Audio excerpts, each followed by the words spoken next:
প্রিয় দর্শক, আপনারা দেখছেন শিশির লার্নিং ইনভেস্টমেন্ট গোল। দেশ ও দেশের বাইরে থেকে যারা দেখছেন তাদের সবাইকে স্বাগত জানিয়ে শুরু করছি আজকের ভিডিও। আজকের ভিডিওর বিষয় বারাকা পতেঙ্গা পাওয়ার লিমিটেডের financial analysis for DSC and CSC investor. যারা আমার চ্যানেলে নতুন, please subscribe my channel, thank you. তো বিপিপিএল হচ্ছে বারাকা পতেঙ্গা পাওয়ার লিমিটেড। এই কোম্পানিটির সম্পর্কে অর্থাৎ নতুন, ভেরি রিসেন্ট বারাকা Patenga power limited Bangladesh security commission এদের অ্যাপ্রুভ দিছে এবং ডিএসসি ঢাকা স্টক এক্সচেঞ্জ এবং চিটাগং স্টক এক্সচেঞ্জে এটা লিস্টেড হয়েছে। তো নতুন কোম্পানি হিসাবে কীরকম করতেছে আর ঢাকা স্টক মার্কেটে বর্তমান পজিশন কেমন, হিস্টোরিক্যাল, এইসব নিয়ে আজকে আলোচনা করব। আশা করি পুরো ভিডিওটি জুড়ে আমার সাথে থাকবেন।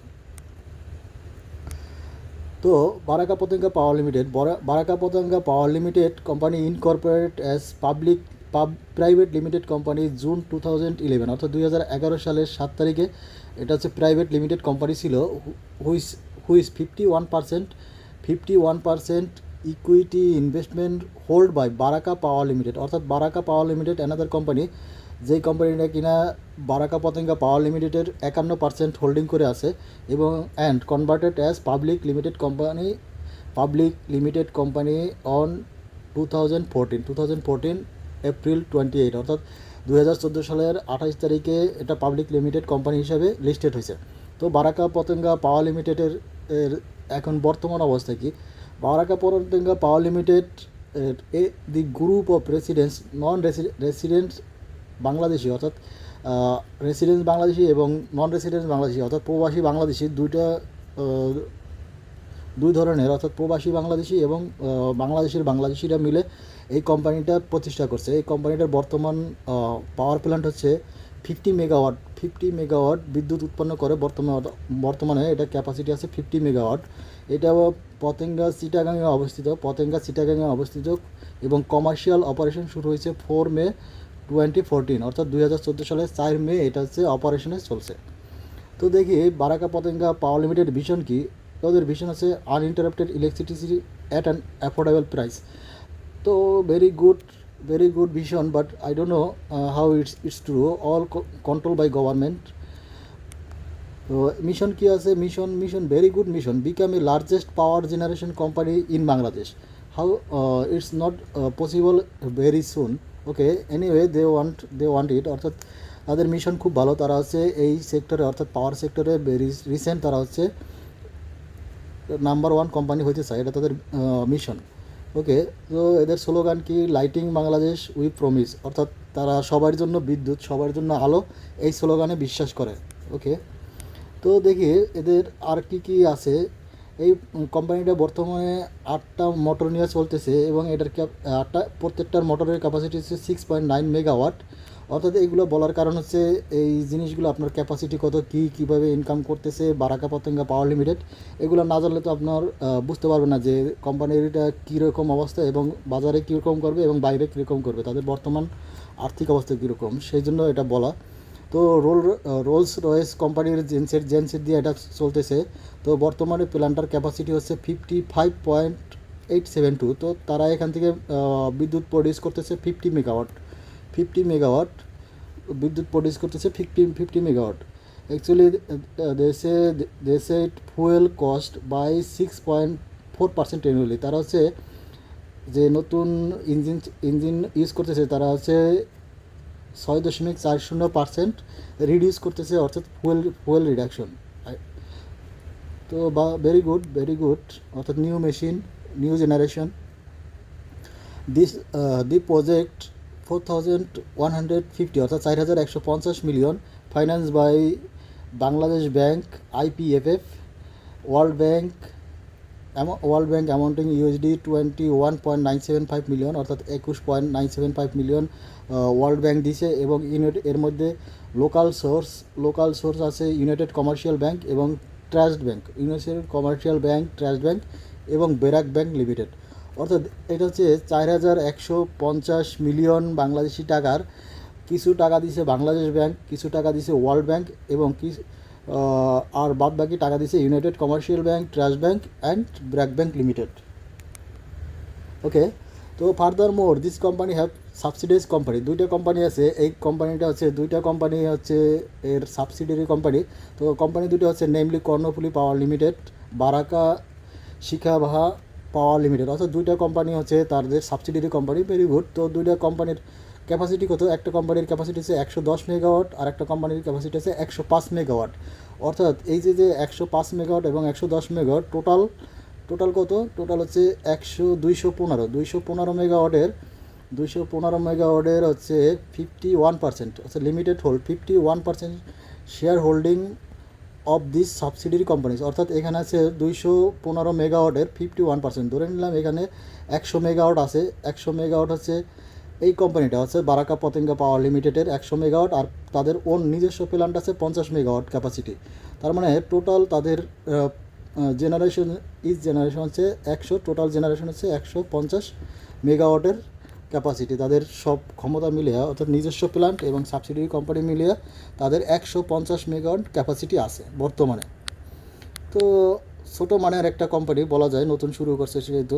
তো এখানে কি বিএসসি ঢাকা স্টক এক্সচেঞ্জের কীভাবে লিস্টেড হয়েছে এটা দেখি। 5 জানুয়ারি 2021 অ্যাপ্রুভ পাইছে বিএসসি, বাংলাদেশ সিকিউরিটি কমিশন এদের আইপিও অ্যাপ্রুভাল দিছে, এবং 11 জানুয়ারি এটা কাট অফ প্রাইস, অর্থাৎ এটা শেয়ার সম্পর্কিত ডিটেলস ঘোষণা করছে, এবং 31 December 2020 got approval IPO electronic by system. এটা হচ্ছে বিএসসি কীভাবে তাদের সিকিউরিটিগুলো দিল সেই সম্পর্কিত। তো কবে পাস করলো, কবে কবে এই সম্পর্কিত যে কনসেন্ট লেটারগুলো তৈরি হয়েছে, অর্থাৎ অ্যাপ্রুভ লেটারগুলো তৈরি হয়েছে, সেই ডেটগুলো এখানে দেওয়া আছে। তো তো এখানে আমরা সেই কনসেন্ট লেটারের একটা অ্যাপ্রুভাল আমরা দেখতে পারি, যে এখানে এখানে কী বলছে, দি পিরিয়ড ফ্রম দ্য মার্চ 7, 2021, অর্থাৎ এই সময়ে এই বারাকা পতাকা পাওয়ার লিমিটেডের কী অবস্থা ছিল সেটার একটা এখানে রিলেশন, তাদের যে হিসাব, যে বর্তমান শেয়ার হোল্ডিং অথবা বর্তমান যে মার্কেট পজিশন, সেটা এখানে এখানে তারা একটা ডিটেলস পেপারে পত্রিকায় বিজ্ঞাপন দিছিল তখন। আচ্ছা, সে যাই হোক, পত্রিকায় বিজ্ঞাপন দেওয়া, এখানে পত্রিকায় বিজ্ঞাপনের পরে যখন বারাকা পতাকা পাওয়ার লিমিটেড যখন বাজারে আসলো, ঠিক আছে, বাজারে আসার আগে বাংলাদেশ সিকিউরিটি কমিশন যখন তাদের অ্যাপ্রুভ দিল নতুন, তখন তাদের কী পরিমাণ শেয়ার বাজারে ছাড়বে, অর্থাৎ এখানে অর্ডিনারি শেয়ার 73 মিলিয়ন শেয়ার বাজারে ছাড়তেছে তারা। এখানে অফার প্রাইস হচ্ছে, প্রত্যেকটা অফার প্রাইস এখানে দেওয়া আছে 29 টাকা পার শেয়ার ছিল। অর্থাৎ এলিজিবল ইনভেস্টারদের জন্য যে জিনিসটা ছিল 32 টাকা, পাবলিকের জন্য সেটা ছিল 29 টাকা শেয়ার ছিল। তো এগুলো আপনারা জানেন, যারা বারাকা পতেঙ্গা পাওয়ার লিমিটেডে ইনভেস্ট করছেন তারা অলরেডি আপনারা জানেন যে এখানে এর ইনিশিয়াল ক্যাপাসিটি কত ছিল। তো ইনিশিয়াল প্রাইস ছিল 29, অর্থাৎ এটা ফেস ভ্যালু 10 টাকা হিসেবে ধরছে, ফেস ভ্যালু 10 টাকায়, কিন্তু এটা এর সাথে সারপ্রাইজ যোগ করে এটার বাজারে এটা লিস্টেড হয়েছে, অর্থাৎ 29 টাকা করে। 29 টাকা ছিল এটার অরিজিনাল প্রাইস, হচ্ছে পাবলিক এবং জেনারেল পাবলিক এবং নন রেসিডেন্ট বাংলাদেশি, অর্থাৎ প্রবাসী বাংলাদেশি ফরেন হোল্ডারদের জন্য, ফরেন ইনভেস্টারদের জন্য 29 টাকা করে। আর এলিজিবল ইনভেস্টর যেরকম মিউচুয়াল ফান্ড অন্যান্য কোম্পানির জন্য তাদের প্রাইসটা ছিল 32 টাকা পার শেয়ার। তো এটা বুঝতে পারছেন যে কী অবস্থা। তো আমরা দেখি এখানে বারাকা পতেঙ্গা পাওয়ার লিমিটেড এখানে কেকের একটা ছবি, অর্থাৎ যখন তারা পুঁজিবাজারে লিস্টেড হওয়ার অনুমোদন পাইছে তখন তারা এটা সেলিব্রেট করছে। ভেরি গুড সাইন, সেলিব্রেট করতেই পারে। তো এখানে দেখি এখন বর্তমান শেয়ার বাজারে, বর্তমান ঢাকা স্টক মার্কেটে তাদের অবস্থা, অর্থাৎ এটা গত রবিবারের লিস্ট ছিল, বৃহস্পতিবার লিস্ট ছিল, বৃহস্পতি তাদের দাম ছিল 38 টাকা 60 পয়সা, এবং গত এক বছর তো হয় নাই বাজারে, তো লিস্ট এক বছরের সর্বোচ্চ দাম ছিল হচ্ছে 55 টাকা, অর্থাৎ 31 টাকা 90 পয়সা থেকে শুরু করে 55 টাকা। অর্থাৎ এই শেয়ারটার দাম ছিল এলিজিবল ইনভেস্টরের কাছে 32 টাকা, আর হচ্ছে জেনারেল পাবলিকের কাছে 29 টাকা। তো 29 টাকা দিয়ে হচ্ছে সবাই এই শেয়ারটা কিনছে, আর হচ্ছে এলিজিবল ইনভেস্টরের জন্য হচ্ছে 32 টাকা। তো ওপেনিং ডেতে এই শেয়ারটার প্রাইস ছিল হচ্ছে 31 টাকা 90 পয়সা, এবং হয়তো 2-1 মাস আগে এটার প্রাইস ছিল 55 টাকা হাইয়েস্ট, কিন্তু বর্তমান দাম হচ্ছে 38 টাকা 60 পয়সা। তার মানে হচ্ছে প্রাইসটা আবার ব্যাক করছে নিচের দিকে। ব্যাক করার তো অনেক কারণ থাকতে পারে, মার্কেটের অবস্থা তো এরকম। তো এখানে বর্তমান মার্কেট ক্যাপিটাল 6,625 মিলিয়ন, অর্থাৎ এটা বলা যায় ছোটো মানের অথবা মাঝারি মানের মার্কেট ক্যাপ আছে। আউটস্ট্যান্ডিং শেয়ার এখানে টোটাল আউটস্ট্যান্ডিং শেয়ার সংখ্যা দেওয়া আছে। পেইড আপ ক্যাপিটাল কত? পেইড আপ ক্যাপিটাল হচ্ছে 1729 মিলিয়ন, অর্থাৎ ধরে নিই 1730 মিলিয়ন, 1730 মিলিয়ন। এখানে ওদের অথরাইজ ক্যাপিটাল কত? 3000, অর্থাৎ হচ্ছে 60% ওদের অথরাইজ ক্যাপিটাল ইউজ করে ফেলছে। তার মানে হচ্ছে এরা সামনে হয়তো কোনো শেয়ার বোনাস দিবে না, এরকমই ব্যাপারটা মনে হচ্ছে। কারণ হচ্ছে ওরা অলরেডি প্রথমেই যখন বাজার থেকে 60% টাকা উত্তোলন করে নিছে, অর্থাৎ অথরাইজ ক্যাপিটালের 70% অলরেডি ইউজ হয়ে গেছে। তো এটার পিউ রেশিও কত? লাস্ট ইয়ারের পিউ রেশিও ছিল 7 থেকে 15, অর্থাৎ 7 থেকে 5, অর্থাৎ পিউ রেশিও একটু হাই, বেশি হাই না, তবে অ্যাকসেপ্টেবল লিমিট যদি এদের ইনকাম ঠিক থাকে। পিবি রেশিও কত? অর্থাৎ হাউ কস্টলি ইজ ইট? এটা হচ্ছে এখন 1.5, অর্থাৎ আপনাকে এটা 50% বেশি দিয়ে কিনতে হবে। যদি এই প্রাইসটার দাম থাকতো 1 টাকা, তাহলে আপনি 1 টাকা, এখন 1 টাকার জিনিস আপনাকে কিনতে হচ্ছে 1.5 টাকা দিয়ে। তার মানে হচ্ছে এটার প্রাইস হচ্ছে 50% হাই, অর্থাৎ 50% কস্টলি থাকতেই পারে। যদি শেয়ার ভালো করে তাহলে কস্টলি দিয়ে কিনলেও সমস্যা হয় না। তবে বর্তমানে এই শেয়ারটা কস্টলি 50%, এটা মার্কেট ডাটা থেকে দেখাচ্ছে। তো লোন কন্ডিশন, এটা হচ্ছে বড় হিউজ পরিমাণ একটা লোন আছে, লং টার্ম লোন আছে এই কোম্পানিটার 1598 মিলিয়ন, এবং শর্ট টার্ম লোন আছে 4776 মিলিয়ন, অর্থাৎ হিউজ পরিমাণ লোন আছে, লং টার্ম লোন এবং শর্ট টার্ম হিউজ পরিমাণ লোন আছে এই কোম্পানিটার, যেটা হচ্ছে কোম্পানির মেইন ইনকাম থেকে বড় রকমের একটা প্রফিট এই লোনের পিছে চলে যায়। সেটা আপনারা মাথায় রাখবেন ইনভেস্ট করার আগে। তো বর্তমান শেয়ার হোল্ডিং পাবলিকের কাছে আছে 53, স্পন্সর ডিরেক্টরের কাছে আছে 38.15, পাবলিকের কাছে আছে কত? 53%। অর্থাৎ আমি একটু পরে এই শেয়ার হোল্ডিং নিয়ে আরেকটু আলোচনা করব।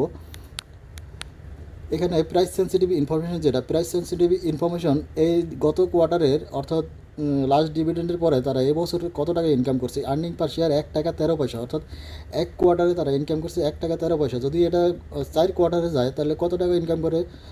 ধরে নিলাম 1.5 ইন্টু 4 যাবে, ঠিক আছে, ম্যাক্সিমাম ধরে নিলাম, ওকে। তার মানে তারা ইনকাম করতে পারে 6 টাকার মতো ইনকাম করতে পারে। তো এটা নেট অপারেটিং ক্যাশ ফ্লো যেটা এখানে নেট অপারেটিং ক্যাশ এখানে দেওয়া আছে 2.28, যেটা গতবার ছিল হচ্ছে 0.68, অর্থাৎ নেট অপারেটিং ক্যাশ ফ্লোটা খুব ভালো। কারণ হচ্ছে এরা আইপিও থেকে টাকা উত্তোলন করছে, তারপরে মানে মনে হয় ভেরি রিসেন্ট তারা হচ্ছে লোন থেকে টাকা পাইছে। তো নেট অপারেটিং ক্যাশ ফ্লোটা ইনক্রিজ হয়েছে। কিন্তু আপনার এখানে গত বছর যে ইনকাম ছিল 1.07 থেকে 1.13, অর্থাৎ ইনকামটা একটু বৃদ্ধি পাইছে এই কোয়ার্টারে। তো নেট অ্যাসেট ভ্যালু বর্তমানে নেট অ্যাসেট ভ্যালু হচ্ছে 30 টাকা 17 পয়সা, গত বছর যেটা ছিল 28 টাকা 48 পয়সা। তো কোম্পানিটার ফিউচার প্ল্যান আছে, যদিও তারা ঋণ করছে অনেক পরিমাণ। তো ঋণ করার ফলে নেট অ্যাসেট ভ্যালুর পরিমাণ বৃদ্ধি পাইছে। নেট অ্যাসেট ভ্যালুর পরিমাণ বৃদ্ধি পাওয়ার ফলে এখানে উপরে কী হয়েছে? আর্নিং পার শেয়ার কিছুটা বৃদ্ধি পেল। আর্নিং পার শেয়ার 1.13, যেটা কিনা 1.07 ছিল গত বছরে। তো এখানে আরেকটা প্রাইস সেন্সিটিভ ইনফরমেশন মানে যেটা দেওয়া ছিল, এটা হচ্ছে গত বছরের ইনকাম। আপনারা দেখেন গত বছরের টোটাল ইনকাম ছিল 6.47 earning per share, very good earning per share. But কী হয়েছে? জনগণকে তারা সেই পরিমাণ ডিভিডেন্ড দিতে পারে না, কারণ হচ্ছে ওদের বিশাল হিউজ পরিমাণ লোন ছিল। অর্থাৎ এই যে আর্নিং পার শেয়ারের বড় একটা টাকা ওই সেক্টরে চলে গেছে। অর্থাৎ আর্নিং পার শেয়ার, অর্থাৎ যেই পরিমাণ ইনকাম করছে তার মুনাফার একটা বড় অংশ তা হচ্ছে যারা লোন যাদের কাছ থেকে নিছে তাদের কাছে চলে গেছে। যেরকম world bank, Bangladesh bank, United Commercial Bank, Trust Bank এবং ব্র্যাক ব্যাংকের কাছে চলে গেছে। তো ইটস ট্রু। তো এখন বারাকা পতেঙ্গা পাওয়ার লিমিটেড বর্তমান স্পন্সর কারা? বারাকা পাওয়ার লিমিটেড, যাদের কাছে 51% শেয়ার অলরেডি আছে। তো গোলাম রাব্বানি, ফয়সাল আহমেদ এদের কাছে এই শেয়ার হোল্ডার এখানে ডিস্ট্রিবিউশন করা আছে, যেটা দেখানো আছে, আমাদের না জানলেও চলবে। তো আমি শুধু দেখানোর ক্ষেত্রে এই লাইনটা দিলাম। এখানে দেখেন শেয়ার হোল্ডার এই বর্তমানে এন্ড অফ অক্টোবর, অর্থাৎ এন্ড অফ নভেম্বরের রিপোর্ট এখনো আসে নাই, সেজন্য এন্ড অফ অক্টোবরের রিপোর্টটাই এখানে দেওয়া। এন্ড অফ অক্টোবরে স্পন্সর ডিরেক্টরের কাছে শেয়ার হোল্ডিং কত? 38.15, অর্থাৎ যেটা শুরুতে ছিল 38.15, স্টিল 38.15, অর্থাৎ গত 2-3 মাসে এই শেয়ারটা কোনো স্পন্সরে কোনো শেয়ার বাই অ্যান্ড সেল করে নাই। কারণ বাই অ্যান্ড সেল কীভাবে করবে? তারা হচ্ছে নতুন বাজারে আসছে, এই জন্য শেয়ার বাই অ্যান্ড সেল হয় না। হয়েছে কি পাবলিক কী পরিমাণ শেয়ার কিনছে? পাবলিকের কাছে 40.22 পরিমাণ শেয়ার ছিল, পাবলিকের কাছে এখন কত? 53.77, অর্থাৎ পাবলিক হিউজ পরিমাণ শেয়ার কিনছে।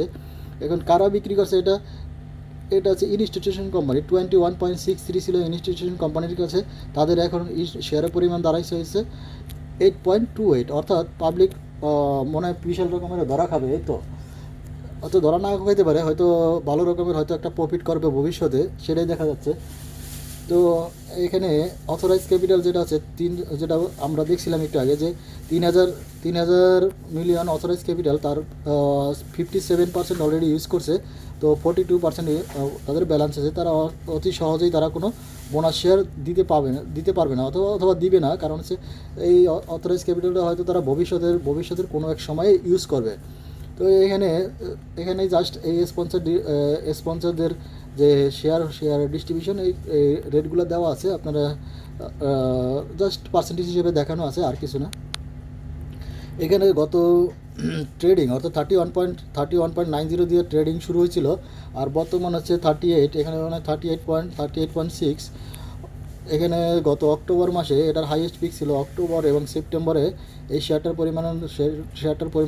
শেয়ারটার দাম খুব একটা বেশি ছিল। এটা হচ্ছে গত কয়েক মাসের, অর্থাৎ আইপিও লিস্টেড হওয়ার পরে কিন্তু এটা বাজারে আসার পরে এটাই ছিল টোটাল গ্রাফ। তো এখান থেকে আমরা এখনও পর্যন্ত কমেন্ট করতে পারি না, কারণ হচ্ছে এই কোম্পানিটা কেবল মার্কেটের যাত্রা শুরু করছে, সেই জন্য এদের ভবিষ্যৎ সম্পর্কে এখনই কিছু বলা সম্ভব না। তবে আমরা যেটা দেখলাম সেটা হচ্ছে এদের টোটাল ক্যাপাসিটি হচ্ছে 50 মেগাওয়াট ক্যাপাসিটি, এবং তাদের সাবসিডিয়ারি কোম্পানির থেকে 51% তাতে আসে, ধরে নিলাম 100 মেগাওয়াট।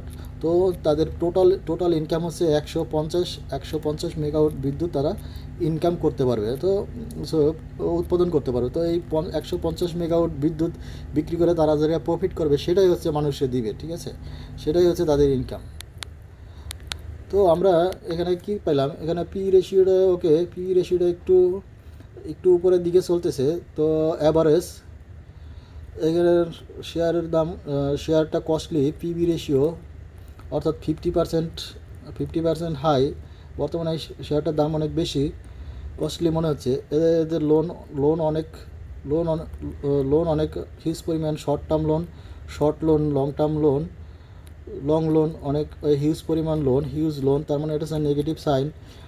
তারপরে এদের আর্নিং পার শেয়ার একটু বৃদ্ধি পাইছে, একটু বৃদ্ধি পাইছে, তো সিগনিফিক্যান্ট আকারে বৃদ্ধি পায় না।